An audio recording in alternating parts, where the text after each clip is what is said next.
My personal hot take that is really unpopular in this industry is that day of assistants and coordinators almost under no circumstances can be independent contractors. And it's a problem waiting to happen in the industry as a whole. Wow, really? Why do you say that?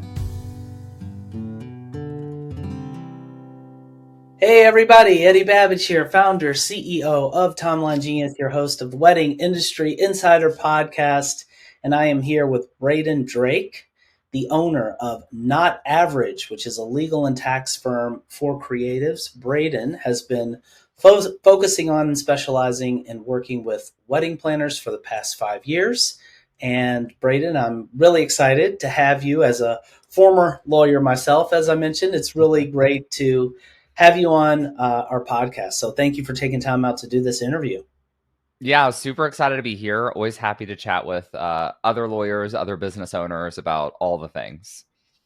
Absolutely. And, it's funny. Sometimes people, they say, Eddie, if you're not practicing law, why'd you even go to law school? And I feel like what a lot of people, they think law and they're like, oh, law and order and all these images of courtrooms come to mind. But in reality, there's a very thin line in a lot of ways that separates the law and business. And I think, we're not going to tell anybody here to go to law school, but this is going to give people, I think a really value packed interview here to give them some real knowledge nuggets. And what we're going to do, what we talked about in our pre-interview here, and I'll just kind of give people the lay of the land, is you have a 6-part framework, which you've described in your colorful book, Unf Your Business.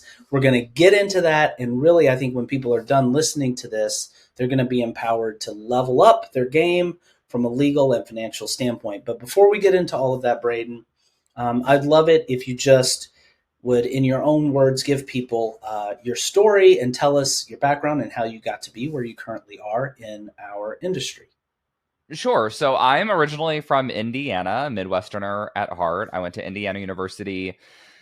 I studied all sorts of stuff because I couldn't really figure out what I wanted to do. I was a Russian major and I studied German and a little bit of Ukrainian and political science. And I thought I wanted to be, I don't know, like a diplomat. Didn't really work out for me, not what I decided I wanted to do. So I moved to California, went to law school, had one professor who told me she thought I would enjoy tax. So I took a tax class, surprisingly loved it because I'm not really a math person. But it's just, I found it intellectually interesting. And then I went and got my master's in tax law while I waited for my bar results and started my own business working with creatives. That's the short version of the story. Very cool. Very cool. Well, I think, I said this in the pre-interview, Braden. I don't want people at all to kind of have their eyes glaze over like, oh, like financial accounting. Because most people, let's face it, you know this because you work with wedding planners. We know a lot of the same people. Most people don't get into wedding planning because they're gung-ho about like, finances and accounting and all of that stuff. But the reality is, and this is what we really preach on this podcast, it's kind of that E-Myth idea from the book by Michael Gerber. If you are a wedding planner, you're not just a wedding planner, you're also in business. And as the business owner, you cannot avoid needing a baseline competency and knowledge and skill set in these areas of financial management and Yeah. law. But maybe I'll let you kind of speak to that, Braden. Like, what do you sort of think? What would you say to people, who aren't necessarily inclined to think about this stuff a lot, about why they need to engage and to what degree people need to engage in this stuff to be successful? Oh, I could say so many things. One thing that we have to do in our business when we help folks set up their S corps is I always ask people, like, if you're a wedding planner, what percentage of your time do you spend actually doing wedding planning? And the answers will vary, usually based on how long they've been in business and how big their team is. Most people say less than 50%, and a lot of people say less than 25% because we wear many different hats in our business, right? A lot of us, we're social media managers, we're HR, and we also are legal and tax to a certain degree. So you have to know at least a little bit. And I also always tell people that everything sucks a little bit less when you know and understand more about it, because everything's terrible when you're just totally confused. So you have to take that first step. And ultimately, even if you're going to have a team of folks to support you, maybe my team, I don't know, you all can let me know. We can chat about it. You still have to know the baseline, because I need you to at least be equipped to know when you need to email us to ask a question. And that as well requires some baseline knowledge. I love that. So let's I told you again in the pre-interview, I love it when people come on the show who have written a book that is relevant and helpful for for our podcast audience. Will you tell us about your book, and feel free to use whatever colorful language, the full title, and tell us why you wrote the book and what the book is essentially about. Sure. So, quick swear warning for everyone. I'll use it once and then we'll censor here on out if you have kids in the car. But the book title is Unfuck Your Biz, a step-by-step framework to get your legal and tax shit legit. Asterisk for the U. It's not on Amazon. If anyone wants to go look there, I always get people who have questions, but they can find it on our website, notabglaw.com. A little bit of background. So, I had this idea to create a course back in, I think it was 2019. I took Amy Porterfield's program, if you're familiar with her. And my first version was called Legally Launched. But then we also had some tax components. And so then I created a second one called Totally Tax.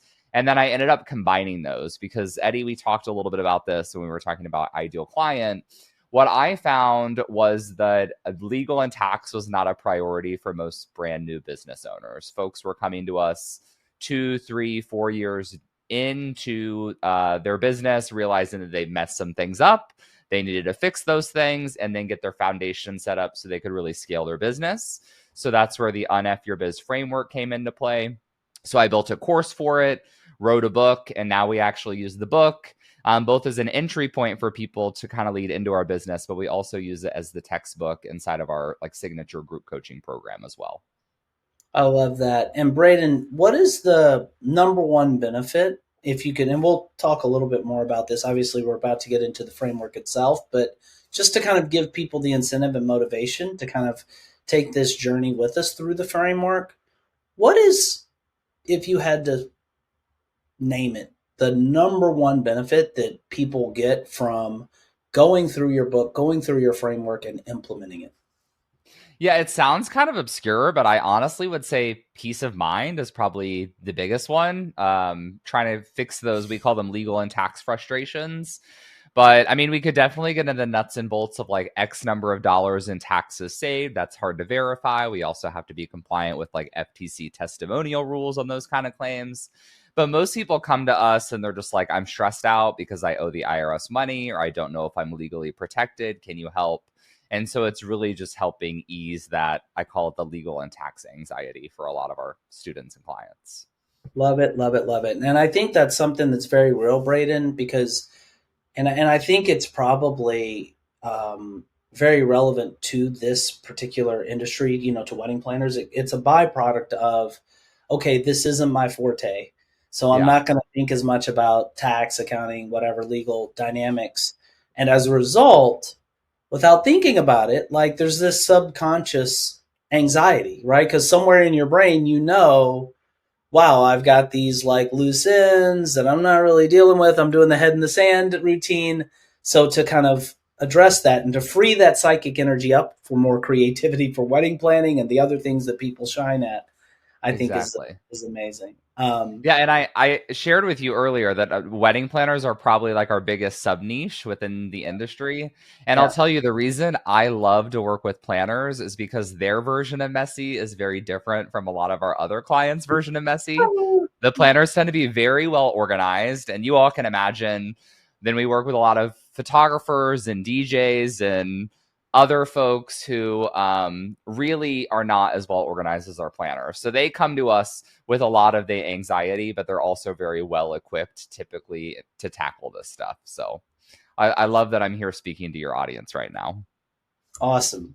Well, so let's just start 10,000-foot view here, Braden. Can you tell me about the 6 components of your framework? And then we'll get into each component one by one. But just give us the lay of the land here.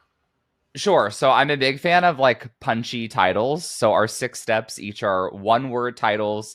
We have step one is account, which is essentially bookkeeping. Step two is tax. Step three is the unf step where we have to fix some stuff. Step four, we get into layer, which is our legal step. Step five is form. And then step six is flow, and that is our cash flow piece. And I am so excited about step six. Actually, all of these, but we'll get to that in a minute. So diving into step one here, Braden, like account. What is this step? Let's just start with that, and then we'll get into sort of how to implementation. Yeah, so it's just basically really simple bookkeeping. I'm running my signature program right now where I think we have 37 folks in this current cohort. And I ran the numbers out of all of those people. I think about 25 of them are using our spreadsheet in order to get their numbers and their books all up to date for 2024 and then moving forward. And then the other, what's the math on that? Like 12 people are using QuickBooks. So that's kind of what we're talking about here, understanding tax deductions, tracking your income, and then logging all those expenses. And this is where bookkeeping falls, right? Like step one, is this where we're like getting all of your accounting practices in order? I mean, how do you, because there are a number of people listening to us right now, Braden. Some Mhm. people may be really kind of early in their, entrepreneurial journey, building out their, wedding planning business or, photography business, what have you. Other people may be established. How do you sort of, yeah, what advice? I mean, we're not telling people, hey, you got to go become an expert accountant, start doing all your books. Like, what do you tell people to have them not be overwhelmed in terms of what do they need to do to get their accounting house in order? Well, if we're starting at like very, very bare bones basics, and for a lot of your listeners, you're going to be like, Braden, this is so obvious, but other people really need to hear this. So hear me out. Step one is have a business bank account or just a separate account for your business expenses. I think a lot of folks would be shocked how many people we work with who don't have that. And then when we ask for their business expenses, they have to go look at their personal bank statements and untangle everything. It creates more work for them because they can't just send us their statements for us to do it for them. So that's really step one, is separating out the finances, because then it makes the bookkeeping obviously much, much easier. That makes sense. And then in terms of what, I mean, is your recommendation to, obviously the easiest case is the person that you can say, hey, just give me a call. We will take care of all of this for you. Right. But Yeah. if somebody's like, hey, I'm just starting out, I don't necessarily have the revenue to, what's your sort of counsel there? Like, should they go set up their own books? Should they just hire somebody for bookkeeping? Like, what, sort of steps should people take to kind of do Yeah, I this? typically I typically recommend that people do their own books when they're starting out. Specifically wedding planners, because the bookkeeping really is pretty easy. You're not doing high volume, low ticket transactions. It's high ticket, low volume typically. So you don't have a lot of transactions to categorize. We generally are not consulting our clients to even hire us one on one, because we do provide that service until they're at like 300K in annual revenue. The Right. only exception to that, I would say, is if you have like a high income earning corporate job and you're trying to get your wedding planning business off the Right. ground and you have Right. more money than time, would be like the one exception I'd say. And where do you go for resources? Because, hearing that, it totally makes sense to me. I'm just Mhm. getting my planning business going, or maybe I've had it going for a while, but I'm not quite at that revenue. I'm not at that revenue threshold that you just described. What do I do to kind of get smart enough on accounting to build out the accounting infrastructure that I need Yeah, so I mean, buy the and book. build That's my the self. courses? Yeah. That's my self-serving answer. But Yeah. really, it can be super simple, and I find most planners are fairly spreadsheet savvy. So it's as simple as opening up a Google sheet, logging your income, and then having a column for each kind of expense. So you're going to have a column for marketing, a column for office expenses, a column for contractors, and you're just going to log it on a month by month basis. And obviously, you can make that system a little bit more sophisticated, but it doesn't have to be super shiny right out of the gate, especially. And would you say that everybody needs to set up to set up QuickBooks for their business? I feel like you kind of do, right? Or no? Is that no? QuickBooks, no. Technically, so really, you only are legally required to have financial statements if, like, A, you're going to be publicly traded, or B, you have business partners, because then you have to manage like your capital accounts and all of that.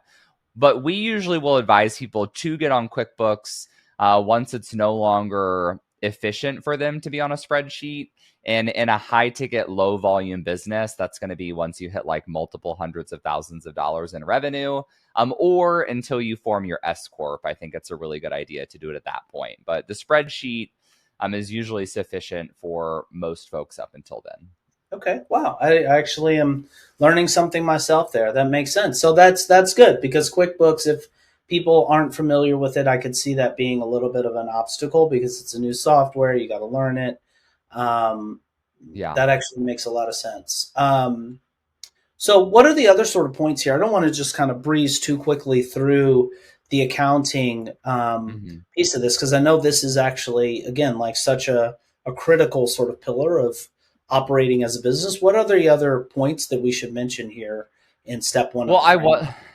I will give one more note on QuickBooks. I think a lot of people think that they're doing themselves a favor by doing it earlier rather than later, but what we find is those people don't often take the time to learn how to use the software. They never reconcile their accounts. And Right. then they come work with us and we end up having to do 3 years worth of QuickBooks Yeah. reconciliation, or we have to scrap the account and start over. So, unless you're really going to learn how to use it, it's probably not really worth your time. Wow. But beyond that, I mean, I think that the main thing is just having a basic understanding of what you can be deducting on your taxes. We see some wild stuff that people try to run on their business credit cards. We don't love that. But on the flip side, every once in a while, we get those super, super cautious clients who are afraid to like deduct anything. So you need to deduct everything that you can, but let's not get too wild about it because we don't want to get audited. Gotcha. Um, Okay, so this I feel like speaking of audits and deductions is a very natural segue to step two, the tax step, which obviously Yes. intersects with accounting, and it is relevant. I don't know the exact date when this interview is going to go live, but tax season is upon us, so Yeah. pretty relevant and topical. Tell me about step two here, tax.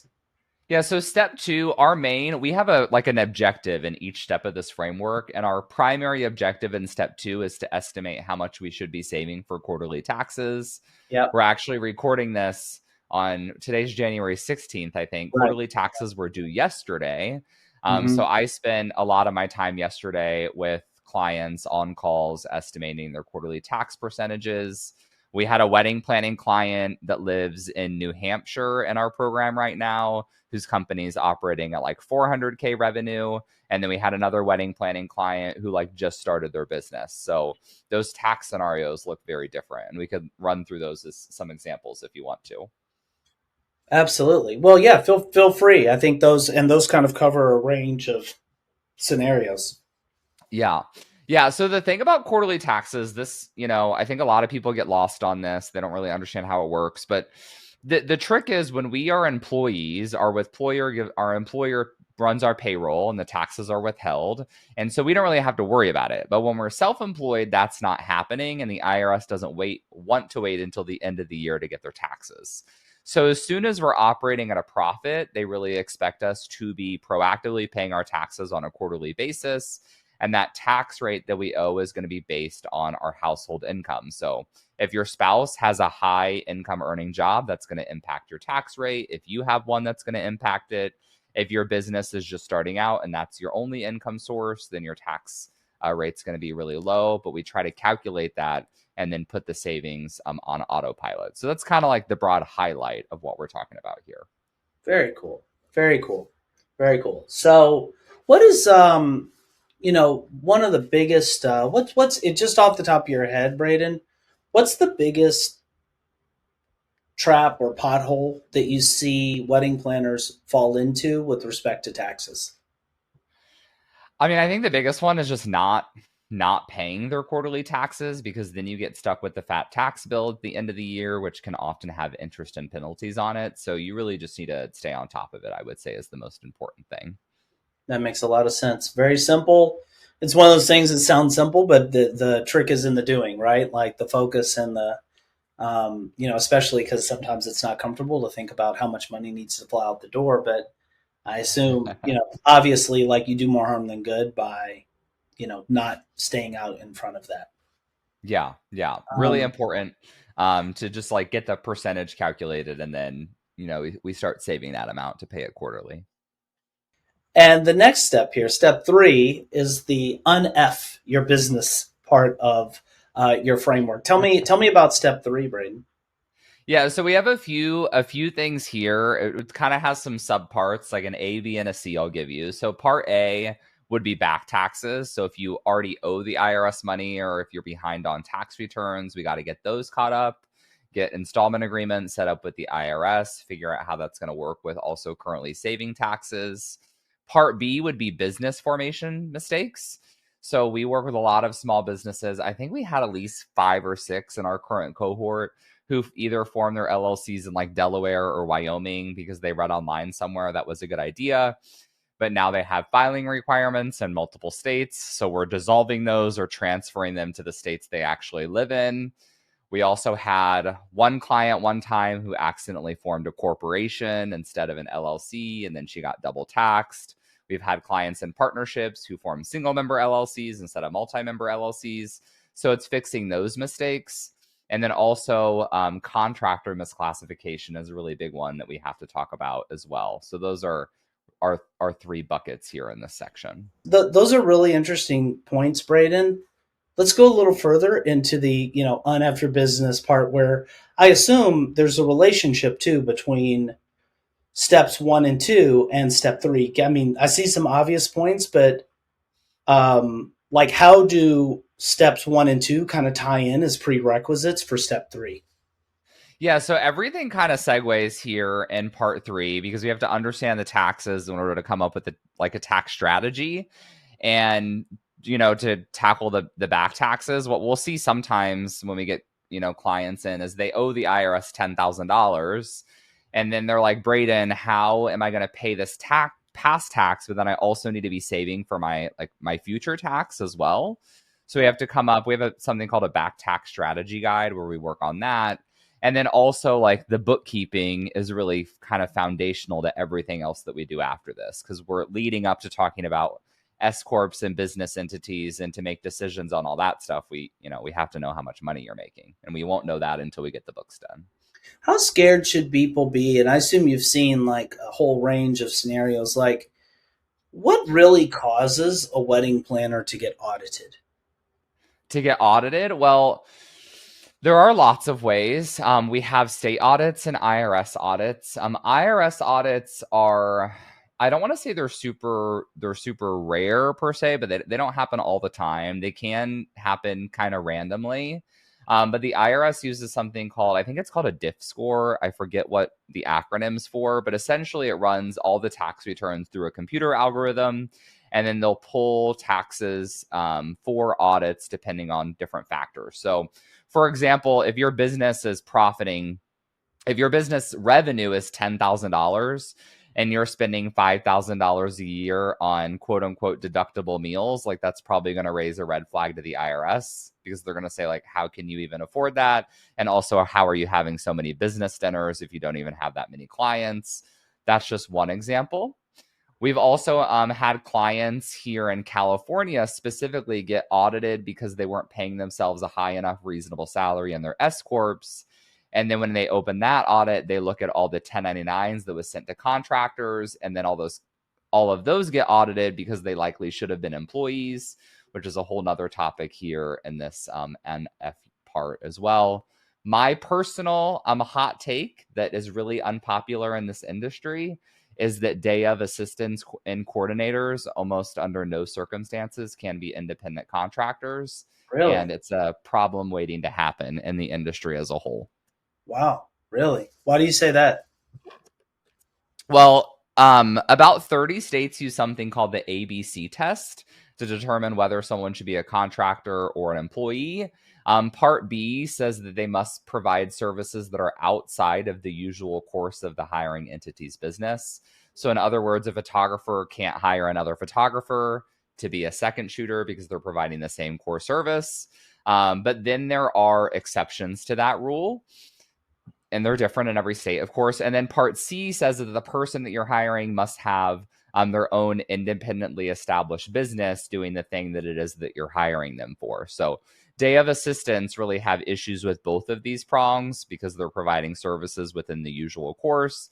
And typically they don't have their own businesses as wedding planners either. Have you seen people, suffer as a result of getting this independent contractor employee? It's something that gets talked about a lot in our Yeah. industry. Do you see people kind of falling into this pothole? Have you seen that firsthand? I haven't had any wedding planners get audited for this yet. Do I see a lot of people who are misclassifying people? Yes. Yes. Have I Yeah. seen Sure. people get in trouble for it? Not quite yet. Yeah. But here in California, this became law in officially January 1st of 2020.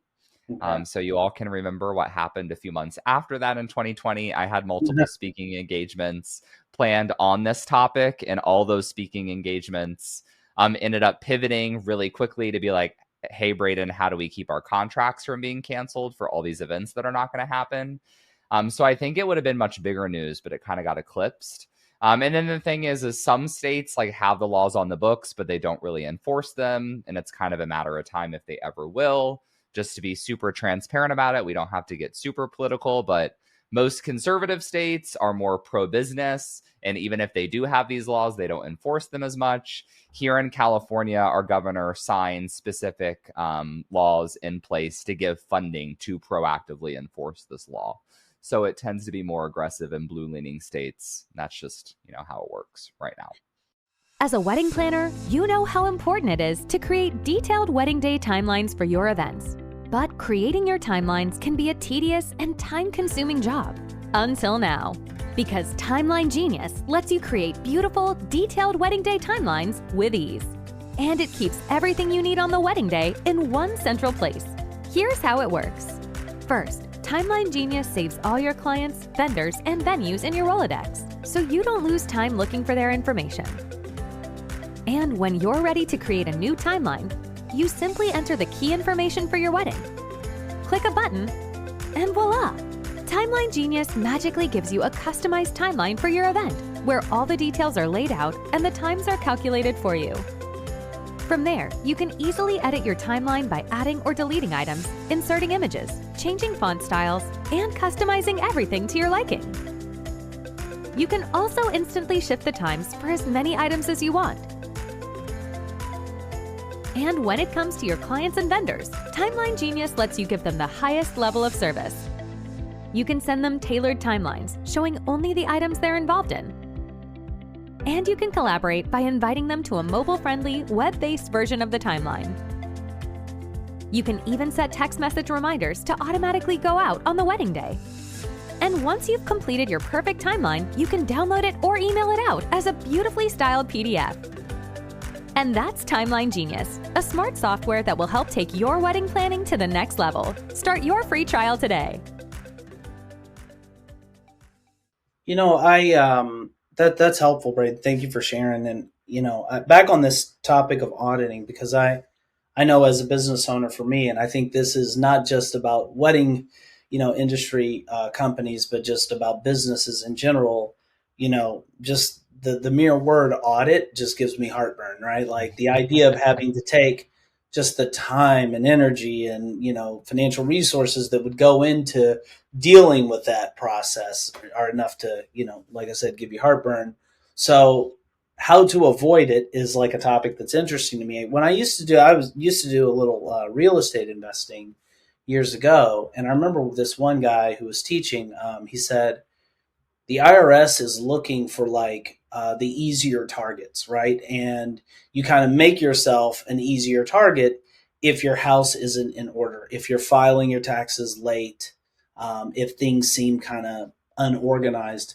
Would you say that's still true today? Is that like one of the main ways you kind of hold your head up to get hit with the audit hammer, like, or not so much?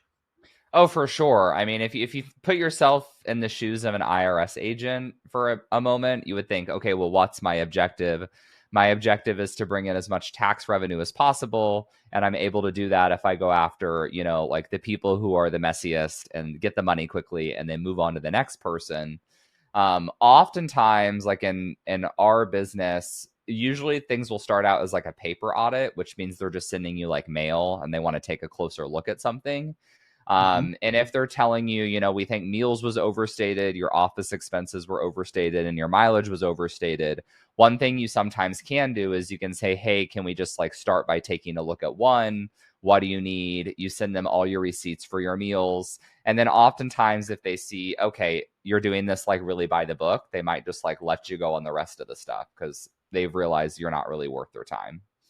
So I guess it's a function of two things, and you correct me if I'm wrong. But one, you need to be producing enough revenue to make it worth their while. If you made $10,000 in a given fiscal year, nobody cares. Like, why would they spend their time like, trying to, police that? And Yeah. two, it sounds like really one of the key sort of red flags or like triggers here would be if they start to suspect that you're being too aggressive with your deductions, right? Are those kind of, and if those are the levers, Braden, in terms of revenue, do you have a sense for like, I mean, again, obviously 10,000 is like not much. Like, is there a revenue figure where you would say, okay, once you get above X dollars per year in revenue, you should really be more attuned to the risk of like audit?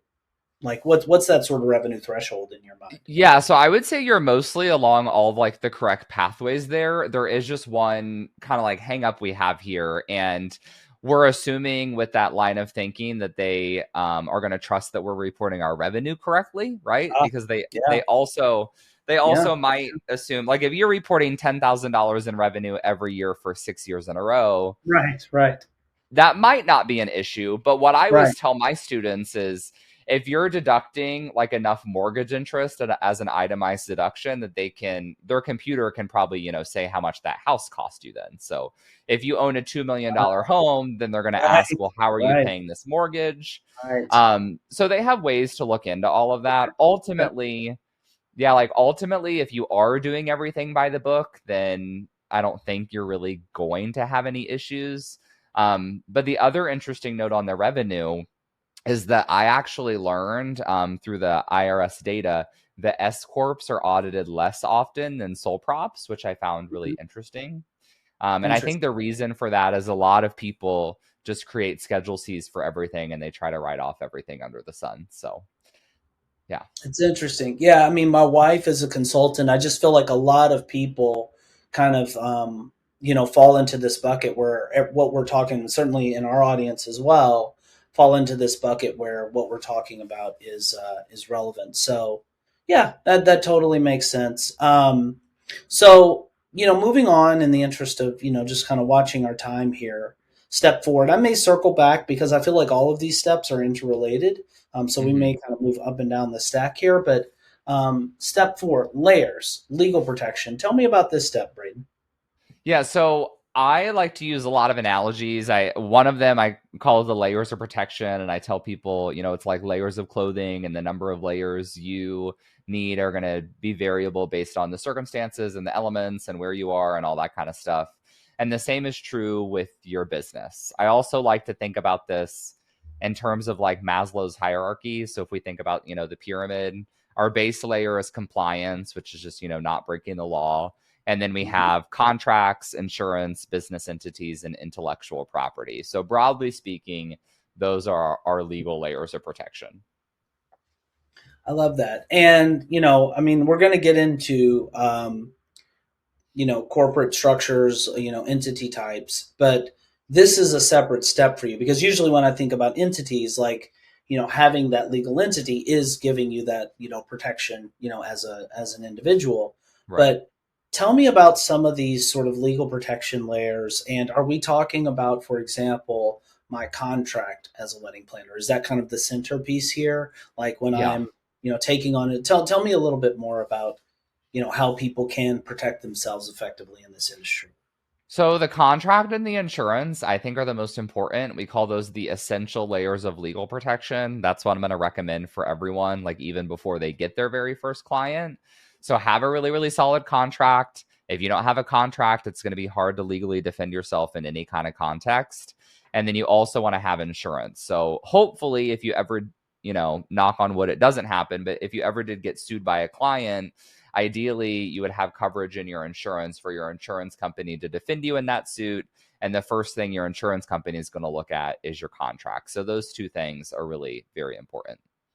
How do people get a great contract written, Braden? I mean, I can do everything between, hiring, you to, give me like a custom created contract, I'm assuming, to going on Google and just searching and taking a form and plugging my company name in. Like, what's your recommendation for people in terms of creating a good contract?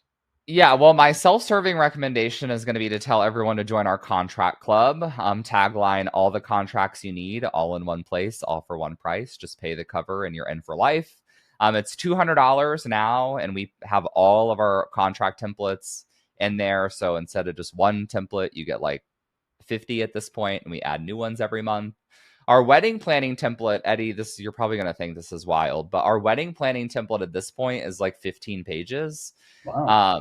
Usually people are going to cut like 5 pages out of that because the way it works is all of our templates are in Google Docs. So whenever we get a member who requests a new provision, we just add it in, and then you have it in there and you can delete it. Right. So we have some super like specific stuff in that template. That makes sense. Like you put it in there and you'd rather somebody see it and determine I don't need that than be something that they needed and never thought of.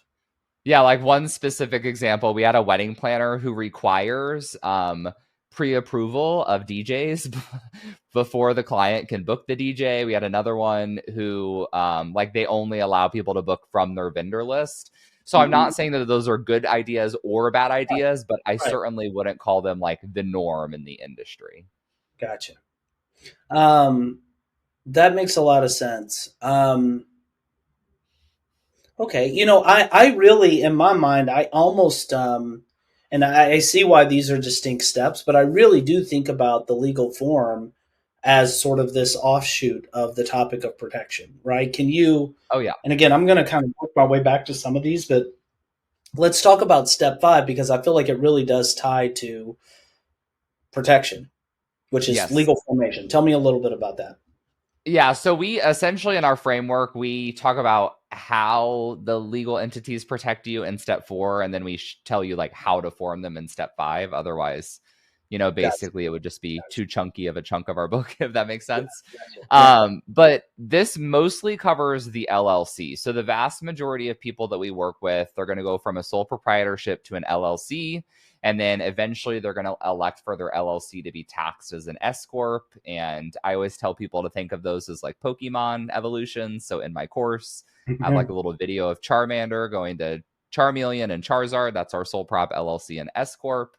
And oftentimes I'm going to advise people, like, if you haven't even launched your business yet, but you're like, Braden, I'm all in, I'm committed, we're going to make it happen, we're going to make it work, then I would advise just doing your LLC from the very beginning because it's not really that hard. And in most states, it's really not that expensive. And it's just kind of a pain in the ass, frankly, to do it later when you already have your business up and rolling. And I know this sounds like just a really basic sort of question, but I'm going to ask it anyway. For everybody's benefit here, why do we form these corporate entities? What is the protection? What are some specific sort of instances maybe to really give color to this point where having a legal entity is going to pay dividends? Yeah, so I always tell people to think about their LLC like a magic bubble of protection. And even pre-Wickeds, this is like super topical now at the time that we're recording this. I say to think about the bubble that like Glinda floats in The Wizard of Oz, but replace Glinda with your business. Otherwise, it gets like very morbid. And the way this works is, imagine everything your business owns inside the bubble, and then someone sues you and everything inside the bubble explodes, right? Like that's how a lawsuit, worst case scenario, would happen. Your business like essentially falls apart, but the bubble protects everything on the outside from the shrapnel of that explosion. So it's like you are on the outside of the bubble, your house, your car, your 401k. It keeps everything separated. And the absence of the LLC, all of that's just kind of like floating along together, and your personal assets are at risk. From a more practical perspective, what that means is if you got sued and you don't have cash in the bank to pay that lawsuit in the business, and you don't have an LLC, then they could attach a lien on your house, on your car, on any of your assets. That's the way we're taught it in law school, as you probably know. I've learned in this industry that the possibility of that ever happening in the small business space is extraordinarily rare. So I don't like to freak people out, especially if you have good contracts and insurance, but definitely doesn't hurt to have it. And then there are some other great benefits of the LLC as well. Hey, you anticipated one of my next questions, which was just kind of, how often do you see litigation in our space? Like that's something I've heard of it for sure. I've heard of like the client, arrangement, but how often? Because that's kind of like that's not even the first sort of step. The first step is just an interpersonal. Hey, I thought this, you said this, and people usually will find a way to resolve these things, I think, without resorting to our legal system. But how often have you seen in your professional experience, Braden, that things go so far south that, there's litigation? Yeah, I if I had to venture a guess, it would be fun if we like tried to collect actual data on this. I don't know how I would do it, but I would say with a lot of professionals, maybe one in every 100, one in every Yeah. 200 Yeah. clients goes just a little bit sideways. Yeah. And by a little bit, I mean we have to resolve it over some back and forth emails. Right. Um, I would say in the past 3 to 4 years, we've had probably maybe 3 clients who've had to go to small claims court, Right. which is, still scary, but not that serious. Here in California, any lawsuit for $10,000 or less has to go to small claims court. And so if you're a wedding planner that charges $6,000, it's pretty rare that the client's ever going to want more than $6,000 out of you. So you go to small claims. Right. And we've had one client who actually got taken to what I call like big kid court, like the real thing. And I'm pretty sure the only time I really ever have seen that happen is when you just have like a true like monster of a client, and they are lucky enough to have a family member who's a lawyer who's also a little bit unhinged and is willing to like, go the full distance. Right. Totally makes sense. So I think the practical sort of takeaway is like, look, these are things that, in terms of your legal entity, et cetera, you're probably not going to have your whole personal life, personal financial profile destroyed by some lawsuit, but there's a right way and a wrong way to do things. And it doesn't take that much time to just set up an entity and to do things right. So yeah. The other benefit is like, ideally you want your LLC to own your trademarks, your bank account. If you ever go to sell your business and the LLC owns everything, it's kind of like handing over your business in a gift box to whoever buys it. And like, I think in my home state of Indiana, the LLC fee is like $25 every other year. And then, you have, I don't know, maybe $500 upfront cost to form it. So not a huge deal here. Awesome. I'm going to move on, and I kind of tease this a little bit, Braden. I'm of all the points in this framework, not to diminish the importance of anything that we're talking about, because it's hard to say that one thing is any more or less important than the other. I'm really excited about step 6, because you said a buzzword that got my brain turning, which is profit first. We can geek out on this in a minute, but tell me about step 6, flow. Yeah, so step 6, flow, is really just cash flow. I always like to tell people that profit first did not invent the concept of cash flow management, but it certainly popularized it and got people talking about it, which is why I'm most thankful for that, like for the book 4. But really, we're just talking about, like, I call it the money pipeline. So the money comes from the client, hopefully into your business bank account. It's going to trickle out and pay all of your business expenses, make its way to your personal bank account. And then that's typically where this conversation ends. But then we also have to think, like, you have personal bills And then eventually our end goal for that money would be to go into a retirement savings, to pay down a mortgage, whatever. And cash flow is really just the process of how all of that works and where we're directing the funds. So I'm going to jump in here and just say this is a transformative point. Mm-hmm. And it's a little weird for me. Like I've started 3 tech companies, and in tech, a lot of times there's like this sort of upfront period where you're not going to have a profit. I don't care what Mike Michalowicz or whoever says. Like the whole structure is set up where like you've got to build a product before you can even make money. So there's a time period where it's, I think, honestly, a little less critical. That is not the case for wedding planning. I would assume. I mean, yeah, maybe you got to invest in building your brand, website, whatever up front before you've got like a lot of clientele. But most wedding planners that I know, very early in their business, start generating revenue. And I'm sure you've read the book, Braden, and you've got your own sort of take and synthesized and adapted for this market. But I would just say, encourage anybody that hasn't read that book, if you don't already have, and we can talk about your educational materials as well, but that is just a transformative it's simple, right? The idea like money comes into one account, as you just said, and you've got these other accounts into which like you just siphon off a percentage of revenue. But wow, what a powerful concept that all of your business expenses, that you take out the profit first, the taxes, your owner's comp, like you take out these key pieces from the revenue, and then you force your business to live on what's left over. So, I mean, Right. just really, really a powerful thing. Can't say enough, sing the praises enough for that idea. Yeah, I'm a big fan of Mike Michalowicz. He's the author of Profit First, his audiobooks. So I've listened to most of them. I actually really like some of his other books that I think gets talked about less. Which But one's it? definitely, um, he has one called Fix This Next, which is I one of saw that. his I other haven't, I books. haven't checked that out yet. Yeah, I like it. It really just helps you basically prioritize what you need to be working on now in your business. Okay. And then one of the steps in that, like, is his profit first step. So it kind Sure. of like funnels into all of those other programs. Okay. But I always like to talk about, I call it the WTF happened to my money hamster wheel, which I think we can all relate to. We started our business and we're not like really making any money. And then all of a sudden, we're 3 years in and we go to file our taxes and you're like, oh, wow, like I made $70,000 this year, but like, where's all my money? And it's Exactly. because we all have a natural instinct to let our business expenses increase along with our revenue.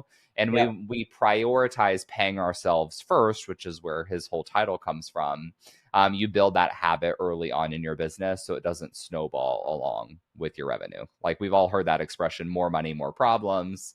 Like revenue itself doesn't fix our money issues. It just highlights them really. So true, Braden. Yeah. Yeah. Just again, like, honestly, if I were a wedding planner listening to this, and honestly, if I'd been myself listening to this podcast episode, because I think a lot of this stuff, Braden, again, transcends just a wedding planning business or a photography. Like, if you're in business, there are certain fundamental concepts, principles that just apply across the board. But that is one really valuable takeaway here, among others. If you did nothing else, if you don't have a cash flow system in place for your business, and it's not overwhelmingly hard to implement, like, go read that book, Profit First, or get with Braden's materials and like figure this out, because it is just transformative.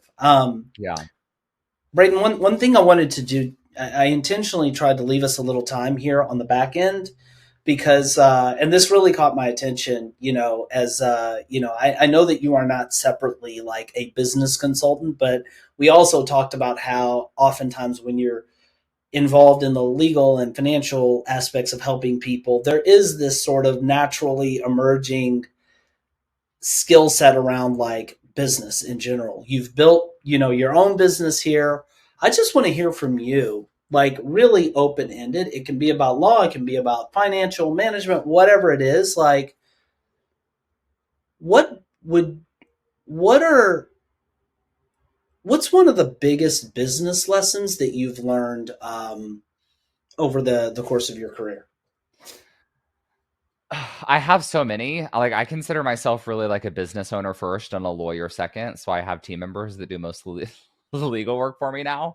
But for me, I would say a lot of it just comes down to like power in the numbers. I'm a really big believer in like crunching my numbers every single week. I look at my goals on an almost daily basis.